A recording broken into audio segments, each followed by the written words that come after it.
Previously on Rome, rise and fall of an empire. When the empire is attacked by foreign invaders and a deadly plague, Roman citizens blamed the new religion of Christianity for angering the empire's pagan gods. Desperate, Emperor Decius turns to violence, sacrificing the lives of Christians to win back the gods' favor. Now, threatened by barbarian attacks on all fronts, the people of Rome live in constant fear. As the crisis deepens, insurgents seize control, dividing the empire against itself, until a new ruler emerges. His name is Aurelian, and he unifies the fractured empire using its greatest reservoir of strength, the army.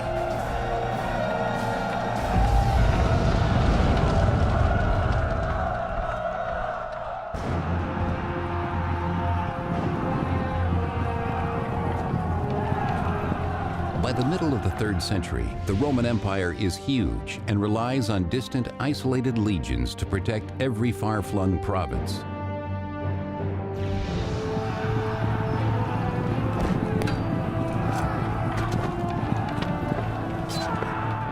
The troops at this point were forced into a situation where they often had to rely on self-help. The imperial superstructure was very far away from them. Emperors made it to frontier conflicts often after they had mushroomed entirely out of control. In the absence of the emperor, the soldiers sometimes take leadership matters into their own hands.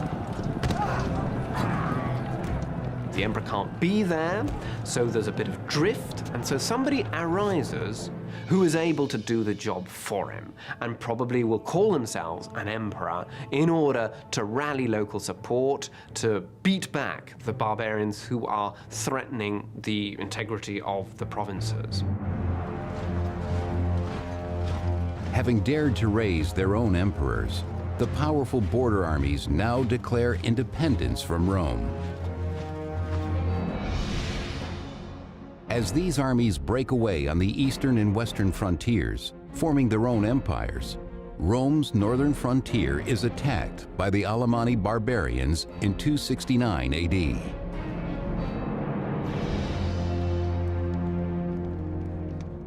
In his palace in Rome, the true Roman Emperor Claudius II is troubled by this devastating assault on Roman soil. Enemies from the other side of the Alps did more than invade the Roman Empire. For the first time in an extraordinarily long time, they actually crossed the Alps into Italy. Claudius seeks the advice of his powerful cavalry commander, Aurelian, a man whose military discipline is described by the 3rd century historian Vopiscus. Aurelian, from his earliest years, was very quick of mind and famous for his strength. He never let a day go by without practicing the spear, the bow and arrow, and other weaponry. Aurelian's skills will soon be tested as news from the frontier worsens. Distraught refugees from northern Italy bear witness to the devastation. With this invasion, the danger of a mutiny within the army becomes even greater. If barbarian people threatened to invade, then the local people would simply proclaim emperor whoever happened to be the military commander in the region at the time. In order to keep the northern frontier from breaking away as well, Claudius must act quickly to stop the encroaching Alemanni forces.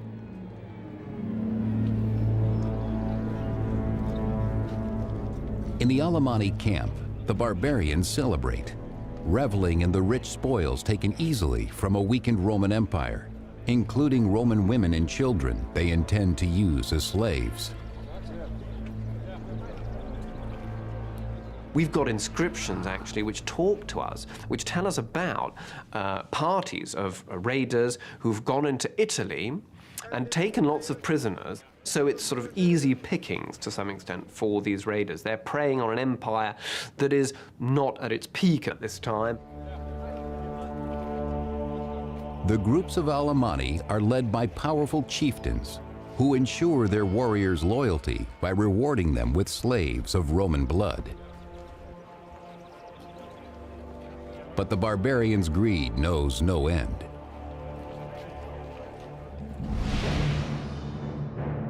Emperor Claudius is forced to march his army from Rome, meeting the Alemanni warriors at Lake Garda in northern Italy.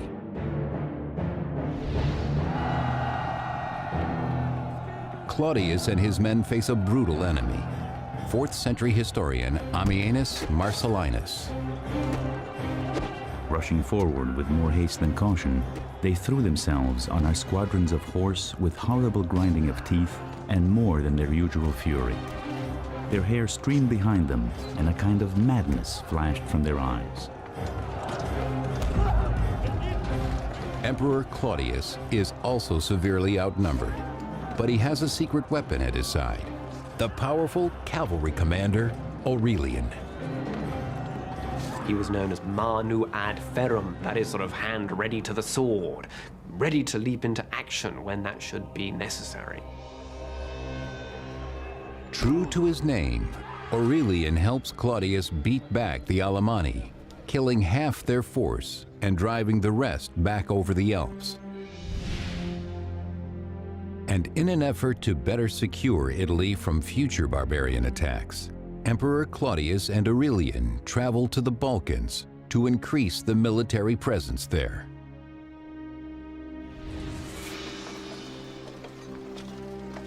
But while on campaign, Emperor Claudius contracts the plague.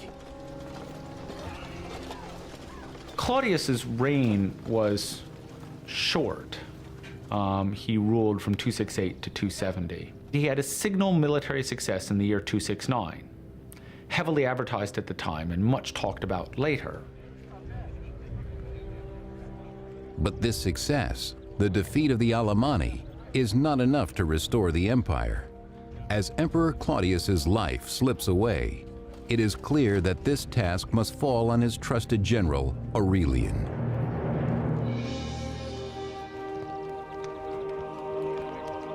He is declared emperor by his troops. Aurelian repays them by sacrificing to the god of soldiers, Sol Invictus, the unconquered sun, a deity now emerging as the god of victory within the army. Whatever gives you the victory, whatever it is that's going to be beneficial, that's the wagon, as it were, you hitch your star to. A man of low birth, Aurelian now rises to the highest position in the empire because of his military brilliance, like many great generals before him. You can't be a civilian emperor by the middle of the 3rd century. You have to lead troops in battle. There's always some place where you've got to go and fight. Aurelian will need the loyalty of the soldiers and the strength of their god as he faces a familiar enemy. In 271 AD, the bloodthirsty Alemanni return, ravaging northern Italy and making it as far as Piacenza. Aurelian and his army race west to cut off the barbarians, sending ahead an offer to negotiate.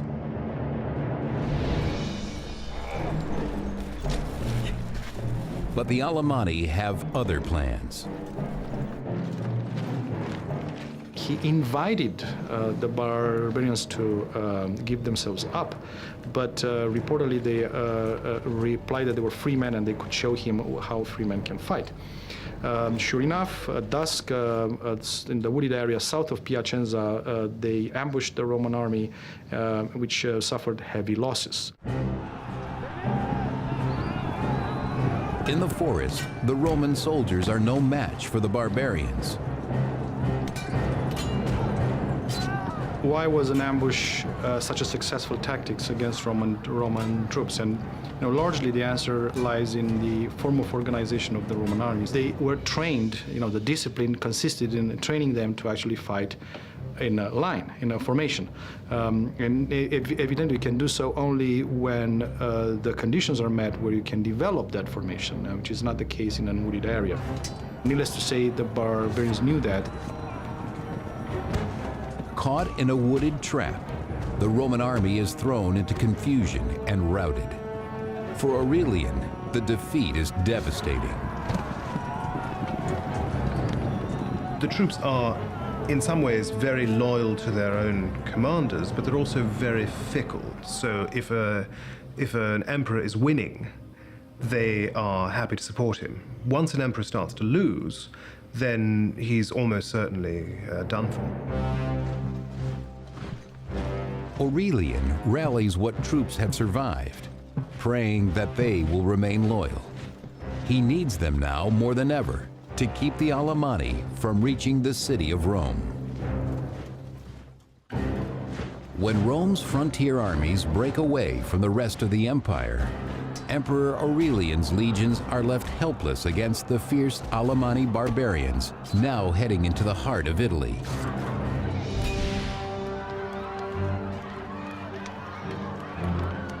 Terror grips the people of Rome as they fear the barbarians' arrival is imminent.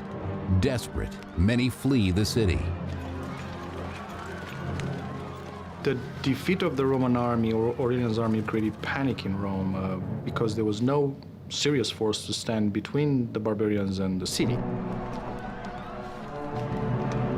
Those unable to escape riot in the streets, enraged by Aurelian's failure to keep the barbarians out of Italy.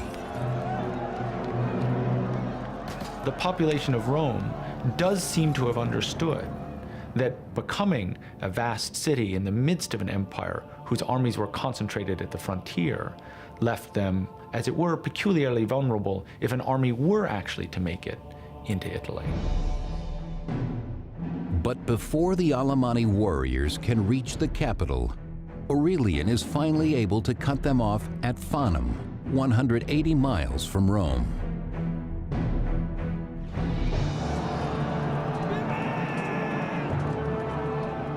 After his recent defeat, Aurelian must win back his army's loyalty with nothing less than absolute victory. Emperors had always relied upon the support of the army. And emperors may have presented themselves as champions of the Republic, but the reality, the underlying reality of imperial powers, it always depends upon the army.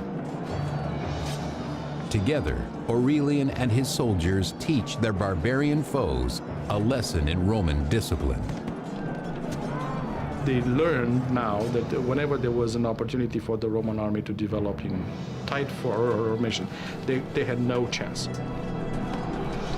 Overwhelmed, many barbarian warriors die a watery death in the Metaurus River.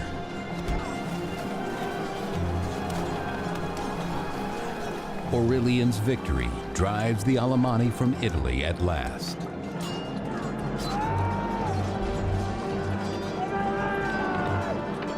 It's also regaining confidence, and no doubt his triumph served to boost morale at a time when it had been greatly shaken. But Aurelian's hard-won triumph in Italy is quickly overshadowed by news of rising conflict from the city of Palmyra on the empire's eastern frontier.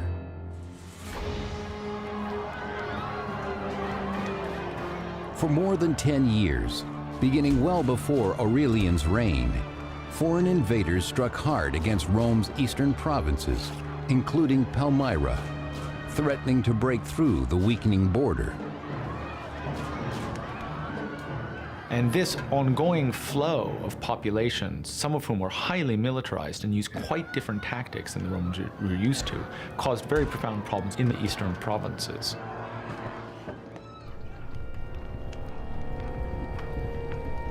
On the edges of the Syrian desert, far from the protection of Rome, the people of Palmyra have faced the devastation of their army alone. These opponents, they also are taking advantage of the absence of the emperor to take over, to roll back the frontiers, which they do successfully, and to extort payments from the Romans. Counting the bodies of their dead, the Palmyrene finally grew weary of waiting for help from a distant Rome. These people in these various areas who are threatened by invasion, they wish they were better protected, so they call upon local defenders to take on the role that the emperors seem unable to do, because the emperors can't be everywhere. In a blatant act of revolt, the Palmyrene army took matters into its own hands.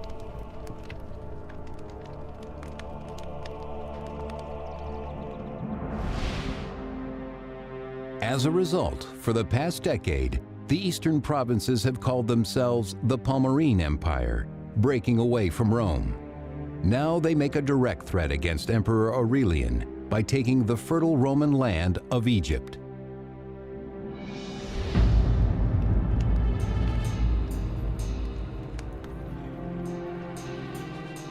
The rich Egyptian granaries are now controlled by the Palmyrene queen. Her name is Zenobia.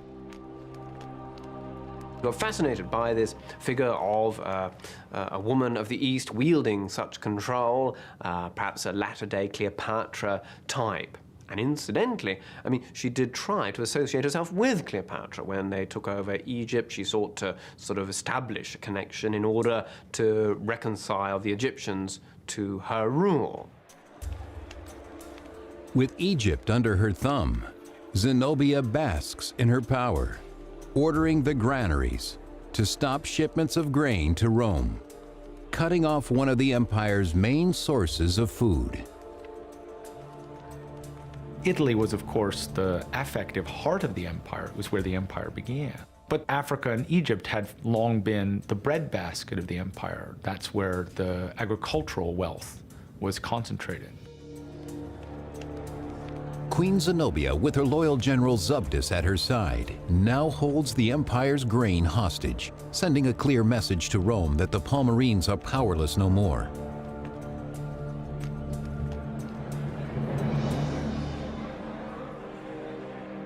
Zenobia's power play strikes deep. In Rome, Aurelian finds the people desperate and starving for lack of grain. Though he orders his troops to share their bread with the masses, it is not enough. Naturally, Egypt was the granary of Rome, and therefore any interruption to the grain supplies to Rome was a huge threat to any emperor, particularly one who had already had strife to deal with in Rome. The threat of famine leaves Romans restless and angry. Having lost territory to the armies of the East and West, the empire now faces rebellion in Rome itself. Having relieved Rome of the Alemanni barbarian threat, Emperor Aurelian faces a new crisis when the Palmyrene usurper, Queen Zenobia, stops shipments of Egyptian grain to Rome, threatening the city with starvation. Soon the Romans turn against their Emperor Aurelian. The violence, by the way, that this rebellion sparked was on a level not seen since Republican times. Aurelian has no choice but to unleash his own savage warriors against the insurgents. You're fighting in Rome itself, you know, and this is civil war. This is something the Romans also fear because they know how divisive it can be and how devastating it can be. Unaccustomed to battling inside a city, Aurelian soldiers struggle. Though virtually unbeatable on open battlefield, the Roman army once again shows its weakness when tight formation cannot be maintained.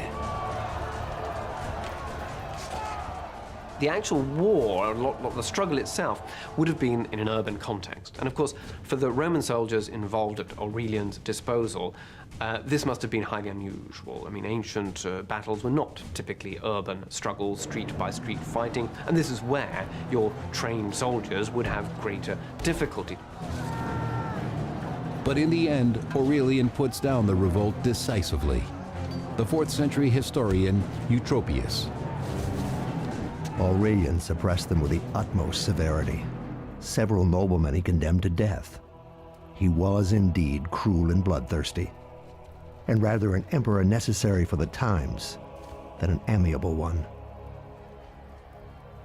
Aurelian executes the rebel leaders, reminding the people of Rome that he is their ruler.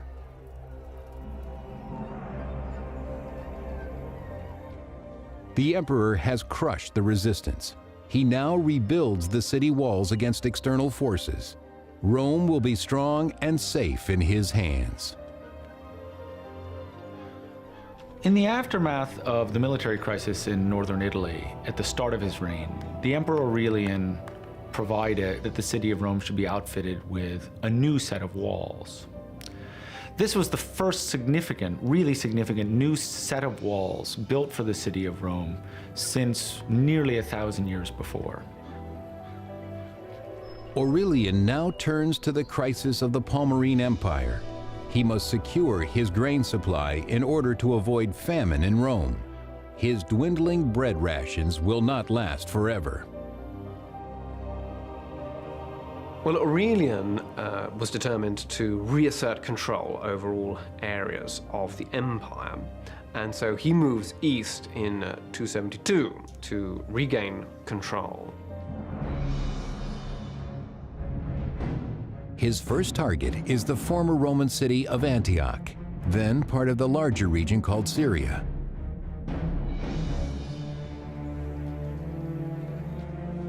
Antioch is a bustling city, invaluable to Rome as a wealthy center of trade. But now, under the control of the Palmyrene Empire, it becomes a safe haven for the fugitive queen Zenobia. Zenobia and her generals knew for sure that Antioch would be the first city, the first thing Aurelian would have to conquer upon entering Syria. So she barricaded herself in the city, and Zabdas drew the army in the Orontes plain to the west of Lake Antioch. Zenobia enjoys her prestige, happy to let her generals ready themselves for war just outside the city walls.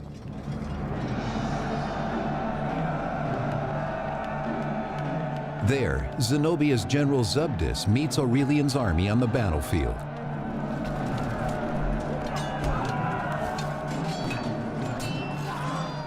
You have walls of Romans moving in lines, man to man, fist to fist. You can't kill somebody until you look them in the eye. You've got arms getting cut off, hands getting cut off, damage to the neck, to the face. But as his infantrymen fall prey to the swords of the Palmyrenes, Aurelian knows his only chance is to outmaneuver General Zabdas. It is during this battle that Aurelian instructed his highly disciplined light cavalry to perform what later came to be known as the feigned retreat stratagem. Aurelian's light cavalry pretends to flee, tricking the Palmyrenes into giving chase, leaving the protection of the main lines behind them. At which point the Roman cavalry turned back and cut them to pieces. In any case, indeed, the Palmyrean cavalry was destroyed and the road was open to Antioch. General Zabdas orders the surviving Palmyrene troops to retreat. Zenobia and her generals head toward Palmyra. Aurelian gives chase, determined to catch the queen before she reaches her home city.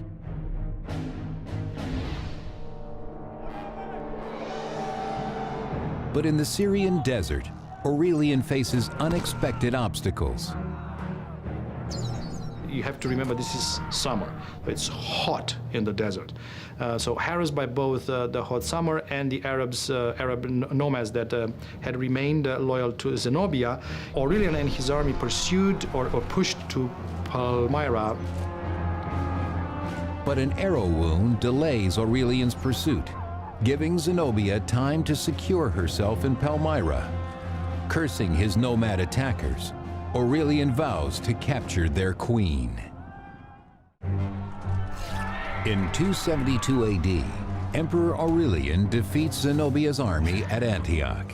But in pursuit of the fleeing queen, Aurelian is ambushed, allowing her to reach the safety of Palmyra.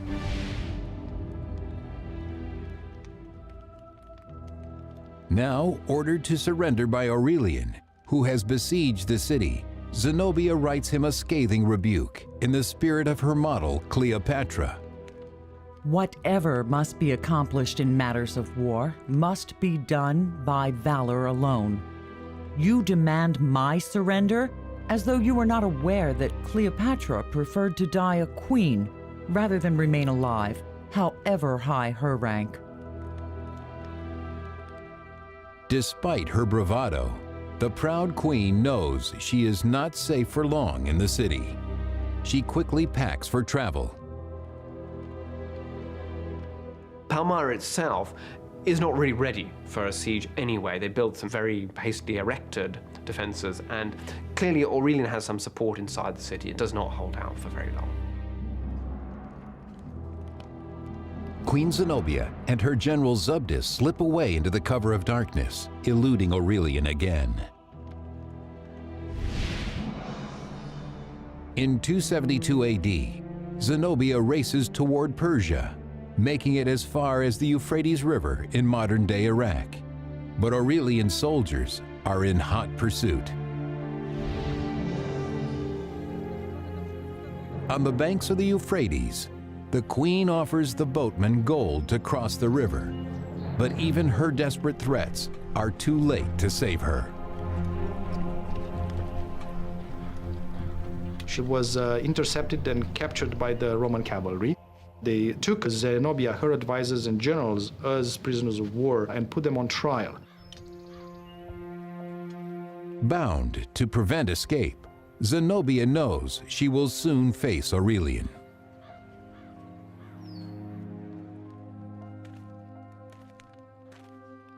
Having won back the throne of Palmyra, Aurelian finally confronts the rebel Zenobia, a woman whose boldness he can't help but admire. In his own words, What manner of woman she is, how wise in counsels, how steadfast in plans, how firm toward the soldiers, how generous when necessity calls, and how stern when discipline demands. But facing likely execution, Zenobia's courage begins to wane. Zenobia pleaded that she had been led astray by bad advice, on which account her advisor was put to death, and so was the general Zubdus. Aurelian has a different fate in mind for the beautiful queen once they reach Rome.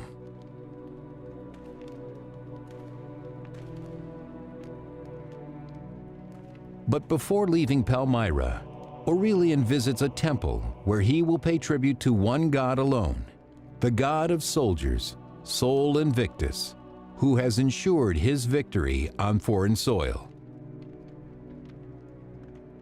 He clearly had in mind an alliance between him and the sun god that was responsible for his successes in Palmyra. He presented himself on his coins in terms of an association of the emperor to the god, Sol Invictus.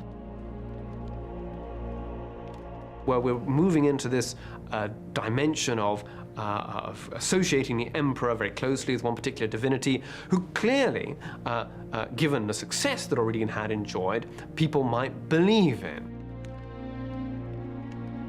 In the peace of the Eastern Temple, he sees that this is the one God to unite all of Rome. He does seem to have been participating in a growing trend toward universalism, both in religion and in Roman political control.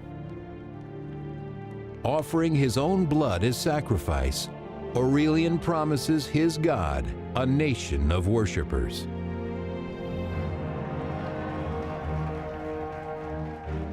Having taken back the East and restored Rome's ration of free bread, Aurelian is welcomed back to Rome, a hero. It may have signaled to the Romans an end to what had been nearly a half-century of sequence of military catastrophe, followed by recovery, followed by catastrophe, followed by illusory recovery again. Aurelian has another purpose in Rome. he will use the riches taken from the east to establish the soldier's god, Sol Invictus, as the single deity of the empire. Work soon begins on a new temple. He actually put the new cult on a par with the official state religion in Rome. He built a magnificent temple for Sol in Rome, which he furnished with the spoils from Palmyra. But religion must wait for now. Aurelian has more battles to fight before the empire is fully restored. To the north, the Roman territories of Gaul and Britain have fallen under the unlawful rule of a mutinous Roman army that calls their dominion the Gallic Empire.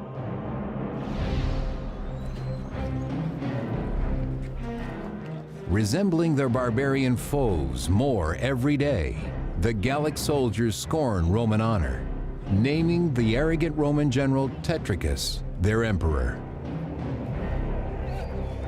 You have armies popping up all over the place, proclaiming their generals emperor, and then they have to fight, and whoever wins is the one who ends up being the legitimate emperor in the end.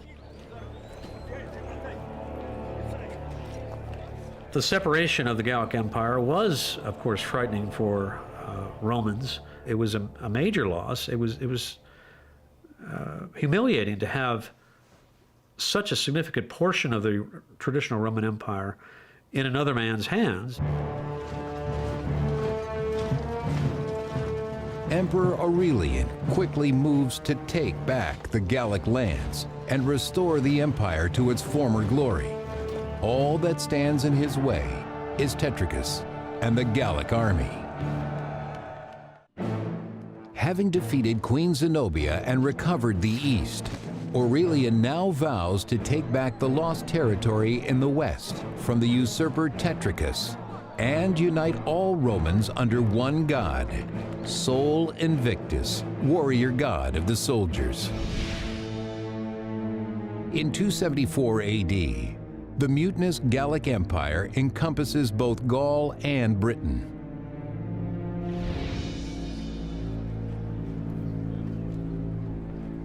There, the soldier Emperor Tetricus and his army have become indistinguishable from their barbarian enemies.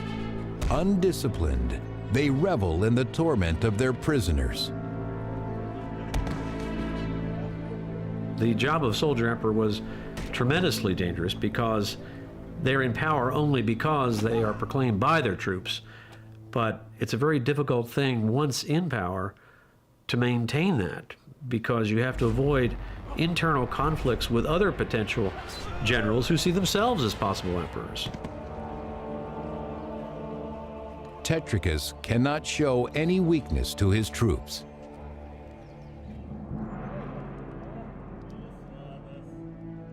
But in the privacy of his palace, Tetricus consults his advisors, trying to determine where his next rival will come from. Tetricus himself had survived over the previous several years a number of internal disputes, some actually leading to considerable bloodshed among rival leaders in the Gauls. He plans to someday leave his kingdom to his son, establishing a dynasty in his own name. But reports of a new challenger now threaten to destroy this dream. It seems to have been clear to him that in the aftermath of his success in the East, Aurelian was going to and was already marching on Gaul in an attempt to reintegrate Gaul into the Roman Empire.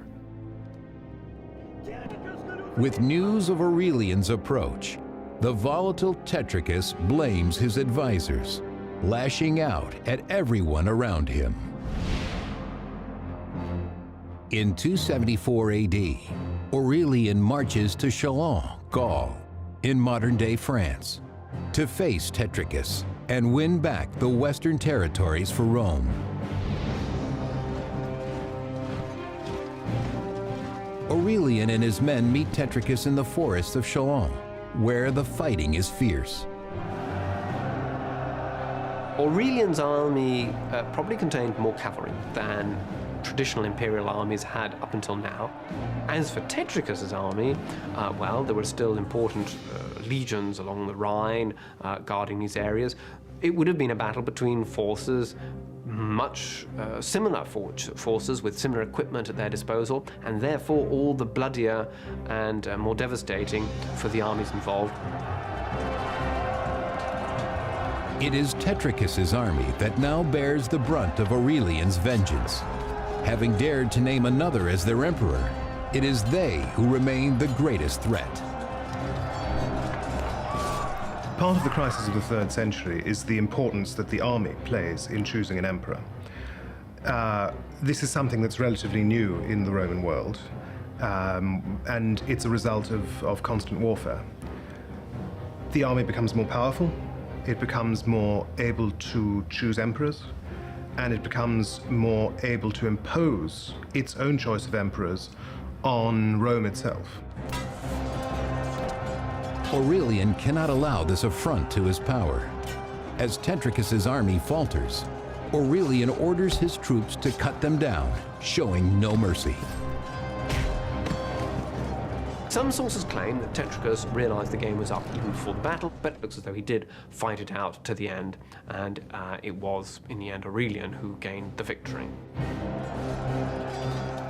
It is the culmination of his efforts to reunite the empire.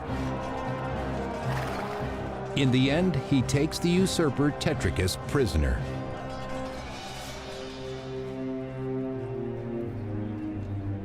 And as with Queen Zenobia of Palmyra, Emperor Aurelian spares Tetricus's life. And for Tetricus too, it was surprising that, particularly an opponent in civil war, opponents in civil wars were usually represented a great danger. They might, after all, turn against you later. So Aurelian displayed remarkable clemency in sparing the lives of both of these opponents. Tetricus's Gallic army is not so lucky. For it is they who have raised a rival emperor in the West, and now they will pay the ultimate price for their treason. Aurelian was a great disciplinarian, it seems. He tolerated no mutinies on the part of soldiers. He drove them hard, but was respected by them. To maintain his own soldiers' respect, Aurelian knows his punishment of the captured Gallic soldiers must be brutal and complete. Not one is spared. Aurelian was both a successful military commander and in some respects, as perhaps one had to be, a fairly savage one. And yet, his treatment of Tetricus was remarkably generous. It is in this generous spirit that Aurelian returns victorious to Rome.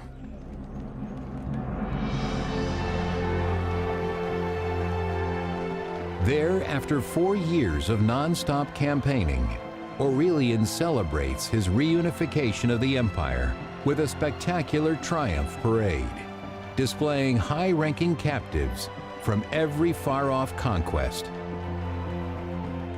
There's all sorts of other lore that goes with this ceremony, which mark it out as distinct and in some way both as barbaric and awesome. The presence of the emperor Aurelian in Rome and the presence of the emperor in order to celebrate an actual military victory was a novel event for its entire generation. The defeated usurpers Zenobia and Tetricus are paraded as well, evidence of Aurelian's successes in the East and West. It was a humiliating spectacle to be paraded through Rome as a captured enemy leader. It implied, as it were, that probably you lacked the courage to have died in battle. Humiliated though they may be, Zenobia and Tetricus and the other captives are allowed to live by the generous Emperor Aurelian. He also shows his generosity to the people of Rome. Aurelian himself distributed largely the bread, the pork meat, but also, we are told, white tunics of Egyptian and African cloth. So it was clearly a very generous display of force there.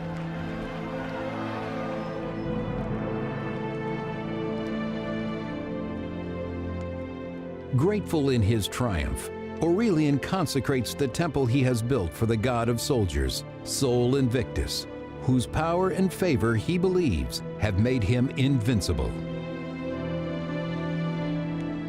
Many scholars believe simply that this was trying to enforce conformity among the peoples of the empire for political purposes and also for religious purposes, and those two things are not that easily separated in the mind of a Roman. Aurelian decrees this day, December 25th, will be celebrated each year as the birthday of Sol Invictus. Later emperors, also seeking to unite Rome with religion, will adopt this date for the birth of Jesus Christ. Even now, over 1,700 years later, this once pagan holiday is celebrated as Christmas around the world. Throughout the empire in the 3rd century, there's clearly a movement towards monotheism, towards different cults that believe in a single god, and sometimes in a single redeeming god.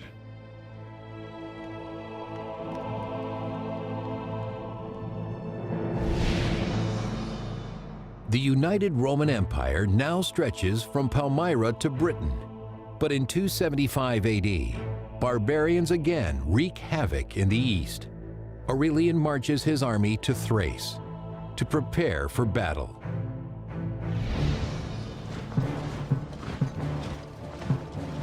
Aurelian is a fascinating figure. He was a very energetic and dynamic individual. If you think of all the places in which he campaigned in his life, he must have had tremendous energy. It is this drive and energy that earn him the loyalty of his troops.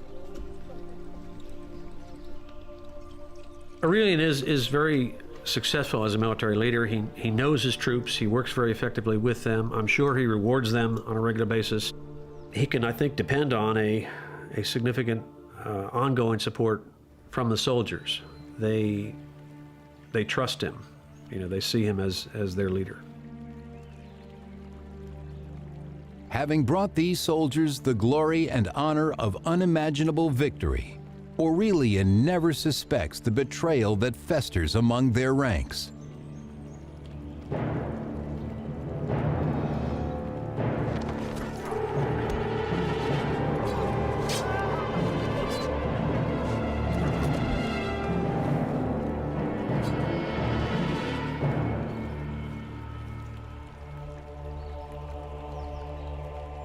The assassination of Aurelian is again one of these things that's very difficult to explain, particularly at a time when he's been so successful militarily, when the troops should feel satisfied with that success and with their rewards. Their treacherous act leaves the empire in shock. As far as we know, the news that the emperor was dead were received with disbelief.